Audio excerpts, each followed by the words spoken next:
Hello friends, welcome back. आप सभी का पुनः राम प्रसाद यूजीसी नेट में एक बार फिर हार्दिक स्वागत है। आज जो हमारी क्लास हो रही है वो बहुत दिनों बाद हो रही है। इसका जो मेन रीजन है वह यह है कि मैं राजस्थान का एग्जाम देने गया था एपी वाला। इस वजह से 3-4 दिन हमारे खराब हो गए थे, लेकिन कोई नहीं, हम कवर अप कर लेंगे। चलिए, तो अभी तक आपने अगर सब्सक्राइब नहीं किया है तो इसे सब्सक्राइब कर दें, दोस्तों को शेयर कर दें। और जो हमारे अन्य चैनल हैं जैसे राम प्रसाद IAS, राम प्रसाद जो न्यूज एंड एनालिसिस, और जो मेरा पर्सनल चैनल है, जब आप नीचे देखोगे तो मिल जाएगा, उसको भी कर दें, जो इससे आपको अपडेट भी होता रहे और मोटिवेशन भी मिलता रहे। तो हमारा जो क्लास करने का तरीका है वो यह है कि पहले हम जो पिछले वाली क्लास है उसके प्रश्नों का रिवीजन करते हैं और आगे के प्रश्न करते हैं। हमारी जो पिछले वाली क्लास है वो 20 थी, आज हम क्लास 21 करेंगे। हमारा राजनीतिक सिद्धांत यानी पॉलिटिकल थ्योरी चल रही है, जिसमें राज्य की उत्पत्ति के सिद्धांत, दैवी सिद्धांत, समता सिद्धांत, विकासवादी सिद्धांत और एक और है मार्क्सवादी सिद्धांत। चलिए, तो हम रिवीजन करते हैं। और सबसे पहला प्रश्न जो हमने पढ़ा था वो कि राज्य की उत्पत्ति का जो पितृसत्तात्मक सिद्धांत है वो जुड़ा है, जिससे जुड़ा है। तो इसका जो आंसर हमने पढ़ा था वो C हेनरी मैन के नाम से। इसके बाद जो हमने अगला प्रश्न पढ़ा था वो था कि सीमित सरकार का सबसे बड़ा समर्थक कौन था। तो इसका जो आंसर हमने देखा था वो था लॉक, यानी ऑप्शन बी सही था। देखिए, ऑप्शन बी। इसके बाद जो हमने अगला प्रश्न पढ़ा था कि प्राकृतिक अधिकारों के सिद्धांत की पुष्टि की गई है। तो देखिए, इसका जो आंसर था वो बी, केवल कुछ उदारवादियों के द्वारा। ठीक है,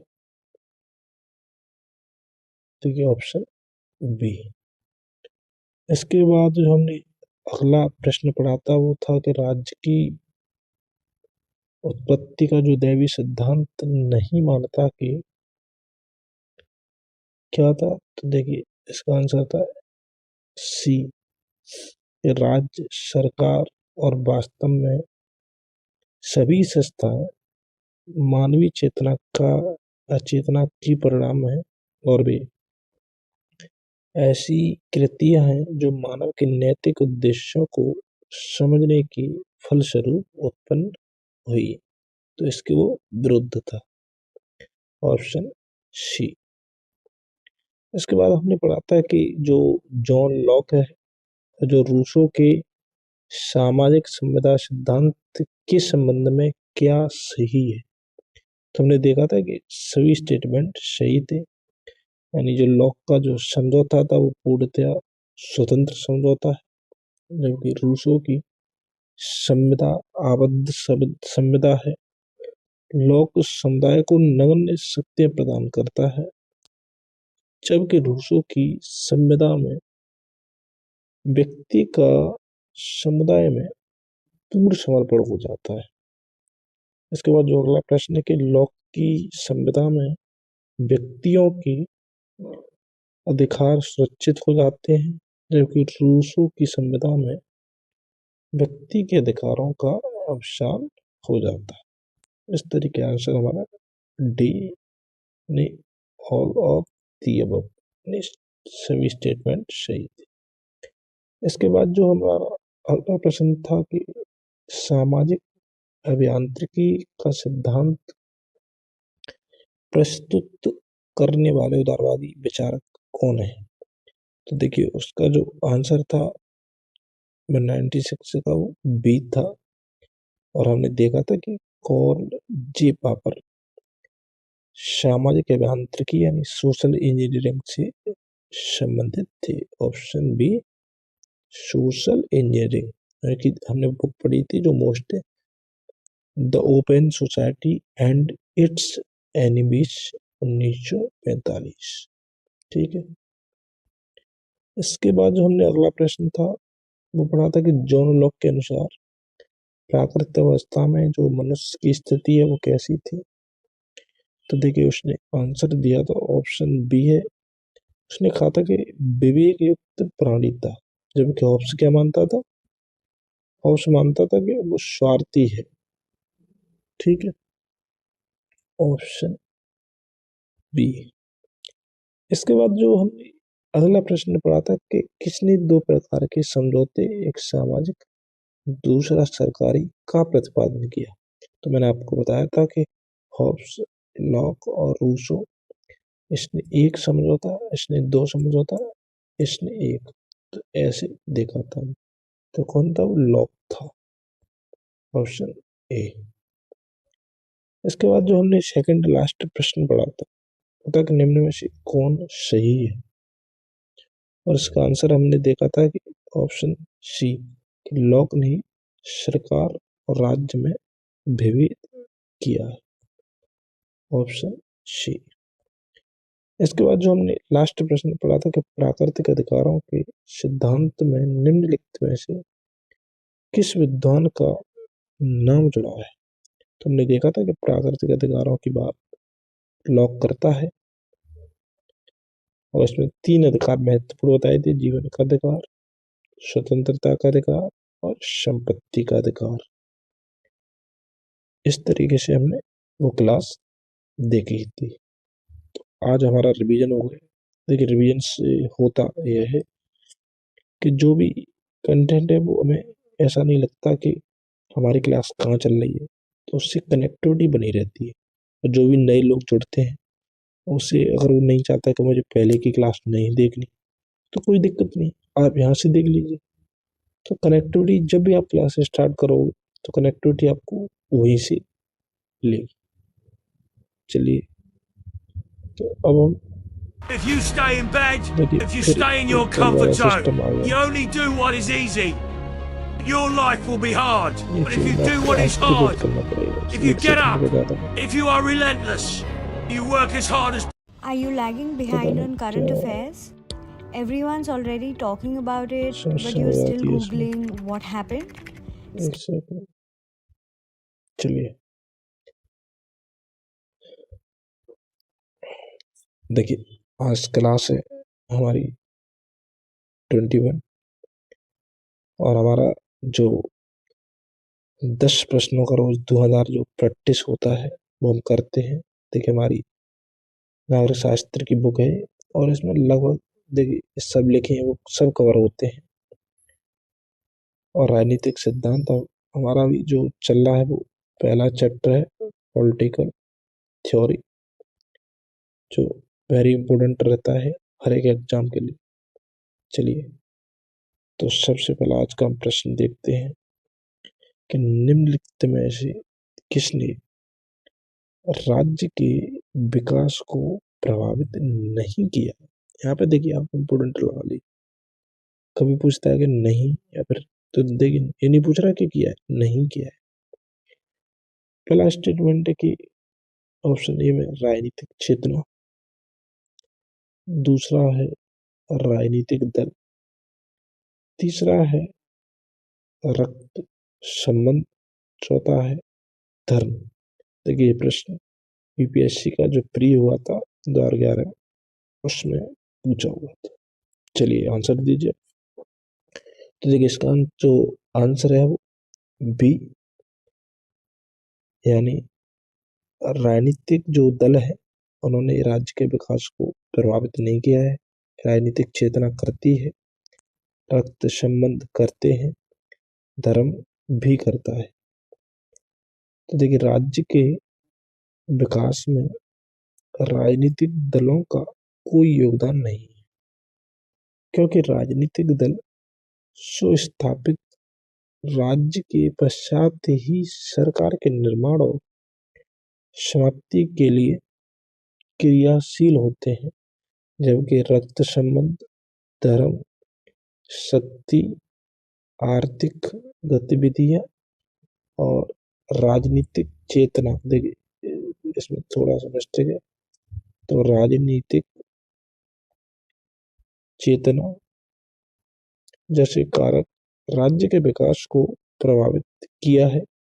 ये कारक राज्य की उत्पत्ति के विकासवादी यानी ऐतिहासिक सिद्धांत से संबंधित है। चलिए अब हम अगला प्रश्न देखते हैं, और जो अगला प्रश्न है कि राजनीतिक चेतना राज्य की उत्पत्ति के सिद्धांत का एक कारक है, यह किस विद्वान से संबंधित है? सॉरी, एक विद्वान कह रहा हूं, एक किस सिद्धांत से संबंधित है? तो पहला है शक्ति का सिद्धांत, दूसरा है दैवी उत्पत्ति का सिद्धांत, तीसरा है सामाजिक समझौते का सिद्धांत, और चौथा है विकासवादी सिद्धांत।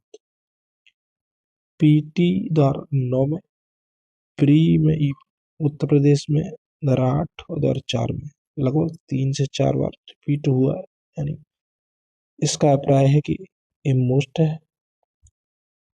चलिए बताइए, तो देखिए इसका जो आंसर है वो है ऑप्शन डी, यानी विकासवादी सिद्धांत। तो राजनीतिक चेतना राज्य की उत्पत्ति के सिद्धांत का एक कारक है, एक विकासवादी सिद्धांत से जुड़ा हुआ है। Option D. तो राज्य की उत्पत्ति का जो विकासवादी सिद्धांत है वो सबसे वैज्ञानिक सिद्धांत माना जाता है। राज्य की उत्पत्ति का सर्वमान्य सिद्धांत माना जाता है। यह सिद्धांत स्वीकार करता है कि राज्य की उत्पत्ति किसी एक निश्चित समय में नहीं हुई है, बल्कि एक क्रमिक विकास का परिणाम है। चलिए अगला प्रश्न है कि निम्नलिखित में से राज्य की उत्पत्ति का सर्वमान्य सिद्धांत कौन सा है? पहला है शक्ति सिद्धांत, दूसरा है दैवी उत्पत्ति सिद्धांत, तीसरा है सामाजिक समझौता सिद्धांत, चौथा है विकासवादी सिद्धांत। और देखिए यूपीएससी में लगभग 3 बार, पीईटी में लगभग 2 बार, टीईटी में 2 बार। देखिए वेरी वेरी इंपॉर्टेंट प्रश्न है। चलिए बताइए, तो देखिए इसका जो आंसर है ऑप्शन डी, विकासवादी सिद्धांत उत्पत्ति का सर्वमान्य सिद्धांत माना जाता है। तो देखिए जो विकासवादी सिद्धांत है, जिसे हम ऐतिहासिक सिद्धांत भी कहते हैं, की मान्यता है कि राज्य का जो निर्माण है शक्ति अथवा समझौते द्वारा नहीं किया गया है, अपितु इसका प्राकृतिक विकास हुआ है। जिस प्रकार अन्य संस्थाएं विकसित होती हैं, राज्य भी ऐतिहासिक विकास की क्रमिक प्रक्रिया का परिणाम है। विकासवादी सिद्धांत की ऐतिहासिक पृष्ठभूमि है, अतः राज्य की उत्पत्ति का यह एक सर्वमान्य सिद्धांत माना जाता है, जो कि कल्पना पर आधारित नहीं है। चलिए अगला प्रश्न है कि राज्य की उत्पत्ति का कौन सा सिद्धांत काल्पनिक नहीं? पहला है दैवी सिद्धांत, दूसरा है शक्ति सिद्धांत, तीसरा है ऐतिहासिक सिद्धांत, और चौथा है सामाजिक समझौते का सिद्धांत। देखिए टीईटी में पूछा हुआ प्रश्न है।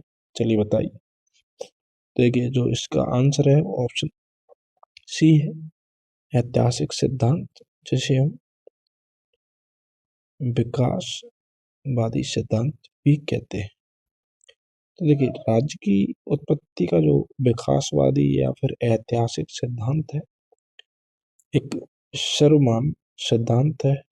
यह मानता है कि राज्य क्रमिक, देखिए पीस मील थ्योरी होती है, यानी धीरे धीरे धीरे, और एक होती है कि सीधे रिवॉल्यूशन कर दो। तो एक क्रमिक विकास का परिणाम है, न कि समझौते का। इसका मानना है कि राज्य रूपी संस्था के विकास में अनेक तत्वों ने महत्वपूर्ण भूमिका निभाई। अगला प्रश्न है कि राज्य की उत्पत्ति के संबंध में ऐतिहासिक सिद्धांत प्रतिपादित किया गया था। जो ऐतिहासिक सिद्धांत है वो किसने दिया था? तो जो पहला इस कथन है हेनरी मैन, दूसरा है टाइटस की, तीसरा है ओपनहाइमर, चौथा है दुर्कीम। देखिए पीटी 2005 में पूछा हुआ। चलिए बताइए। तो देखिए इसका जो ऑप्शन है वो हेनरी मैन ऐतिहासिक सिद्धांत के फाउंडर है।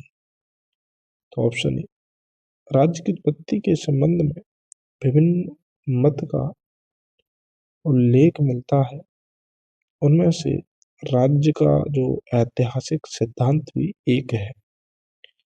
इस सिद्धांत के जो प्रबल समर्थक हैं वो सर हेनरी मैन है। सर हेनरी मैन ने लिखा है कि समाज के प्राचीनतम इतिहास की आधुनिकतम गवेषणाएं इस निष्कर्ष की ओर इंगित करती है कि समूहों की एकता के सूत्र में बांधने वाला प्रारंभिक बंधन रक्त संबंध ही था। चलिए अगला प्रश्न है कि अरस्तु के अनुसार राज्य व्यक्ति का पूर्वगामी है। कथन है कि अरस्तु के अनुसार राज्य एक नैसर्गिक संस्था है निम्नलिखित में से। कह रहा है कि पूर्वगामी है और स्टेटमेंट कारण होना चाहिए। देखिए यहाँ पे कारण खतरन भी कह सकते, लेकिन कारण सही है। चलिए बताइए। पहला सत्य किंतु आर असत्य, पहला सत्य किंतु आर सत्य, ये आर दोनों सत्य हैं किंतु आर एक सही व्याख्या नहीं है, ये आर दोनों सत्य है तथा आर एक ही सही वाक्य है। चलिए देखिए पीटी 2004 में पूछा हुआ है। तो देखिए ऑप्शन सी दोनों सही है और सही व्याख्या नहीं करता, लेकिन कुछ स्टेटमेंट दोनों सही है।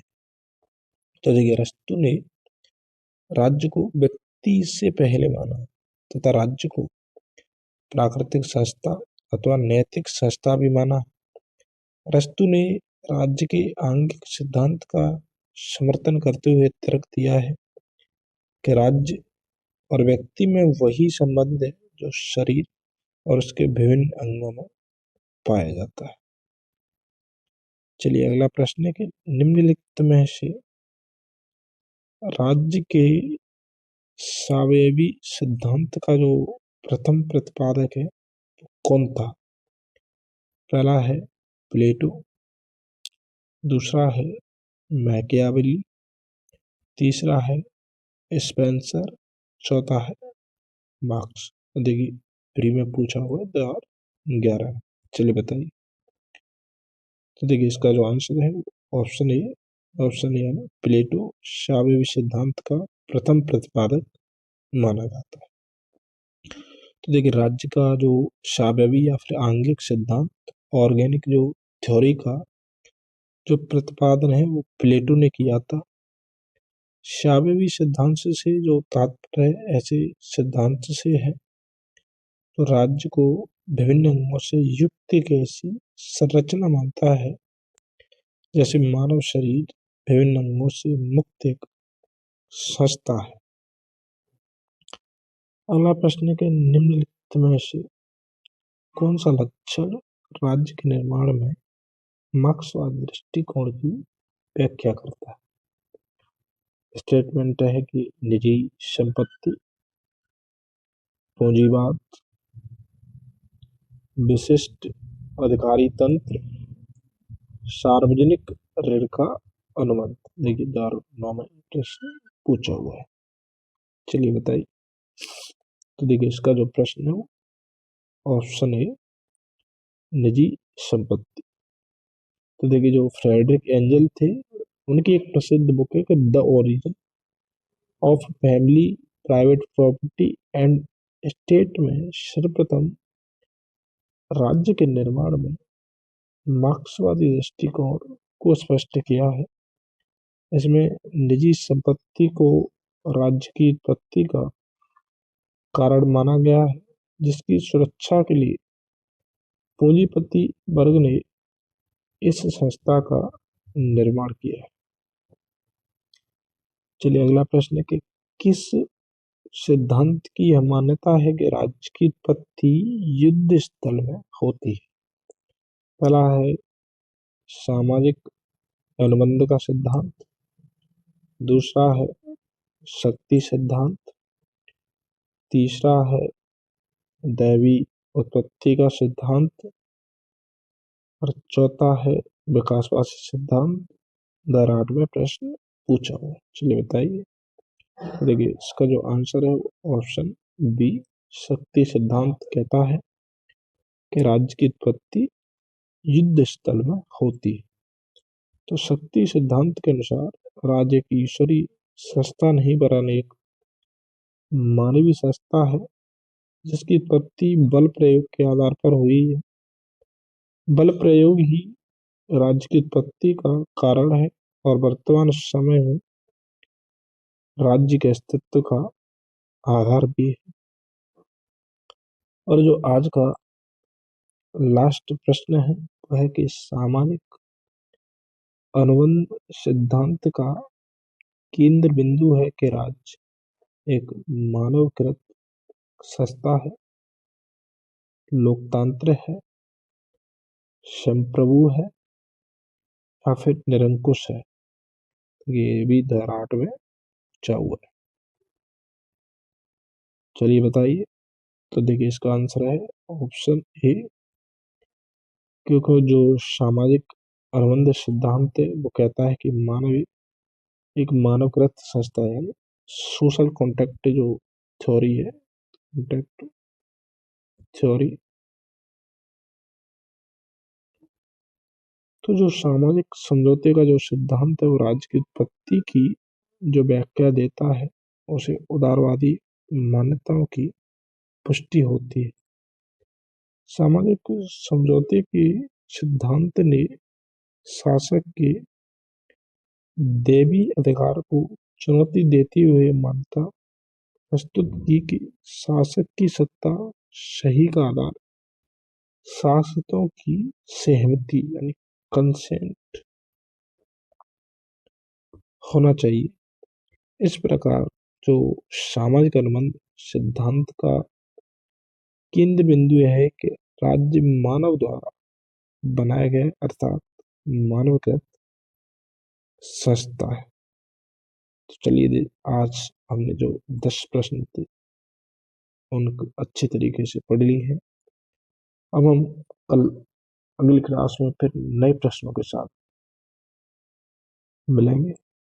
तब तक के लिए आप सभी का धन्यवाद।